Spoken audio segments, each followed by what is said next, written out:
अस्सलाम वालेकुम फूडीज। आज हम करने वाले हैदराबाद का मोस्ट रिक्वेस्टेड कंपैरिजन, मंदी वर्सेस बिरयानी। भाई मंदी या बिरयानी? बिरयानी। अच्छा, मंदी कहीं को पसंद नहीं है? मंदी एक से दो बार खाए तो बस हो जाती है भाई तबीयत। बिरयानी अच्छा। बोले तो सुबह दोपहर शाम खाली आंदो बोलते। अरे भाई कैमरे में देखो एक बार, भाई असली हैदराबादी है। भाई मंदी या बिरयानी?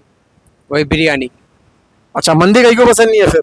अरे उसमें मसाले इतने रहते भाई, कुछ भी फिक्की रहती हो। भाई मंदी या बिरयानी? मंदी मंदी मंदी जी। कहीं को भाई मंदी, बिरयानी कहीं को पसंद नहीं है बीइंग एन हैदराबादी। देखिए हर आदमी की एक पसंद रहती है, तो मेरे को दोनों ही पसंद है, लेकिन मंदी थोड़ा ज्यादा समझी है। भाई मंदी या बिरयानी? मंदी भाई। अच्छा, बिरयानी कहीं को पसंद नहीं है भाई? बिरयानी भी पसंद है, लेकिन हैदराबाद में मंदी नहीं खाए तो क्या खाएंगे। भाई मंदी या बिरयानी? भाई ऑलवेज बिरयानी।